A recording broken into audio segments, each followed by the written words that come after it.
Mais sur pas mal d'autres cas, en fait, le modèle économique n'est pas forcément directement lié à la licence.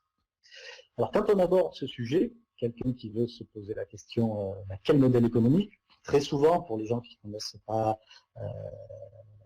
très bien ou pas complètement, ou souvent des premiers réflexes, c'est de se dire, ah oui, mais logiciel libre, donc c'est disponible gratuitement.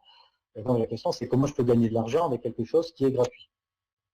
L'autre crainte qu'on peut trouver, c'est, ah mince, mais moi, si je mets mon logiciel en libre, alors du coup, mon concurrent, il va pouvoir l'utiliser ou même vivre à partir de mon logiciel, sachant que c'est moi qui fais le boulot. Ou un concurrent pourra faire une offre cloud directement avec mon propre logiciel. Donc ça, ce sont les craintes et réflexes initiaux. Alors, les clés de la réponse à ceci,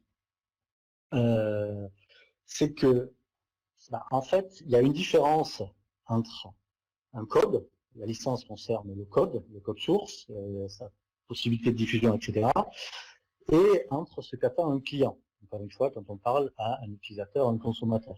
Le client, lui, il vous demande jamais un code source. Le client, il a une problématique, il a un besoin, il veut faire telle tâche, il veut implémenter une application de gestion, il veut une messagerie, il veut un wiki, il a besoin de collaborer, etc. Et une solution, c'est pas du tout un code source. Ça va être, oui, un logiciel basé sur un code source, mais on va pouvoir intégrer, par exemple, il peut y avoir du matériel livré avec pas mal de contraintes, le sujet embarqué dont a parlé Pierre.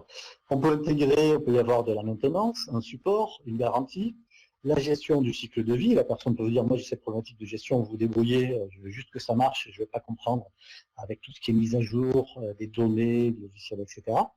Il peut y avoir du contenu, il peut très bien avoir par exemple un logiciel de cartographie ou un abonnement à des services de cartographie qui vont vous proposer des données, par exemple des cartes à jour, remises à jour régulièrement, respectant la réglementation, etc. Ça peut aussi être une offre basée dans le cloud, as a service, ou même un package de services ou un ensemble de solutions. Ce qui fait que définir un modèle économique, c'est pas juste choisir une licence. La licence est un des éléments, mais n'est pas du tout le seul.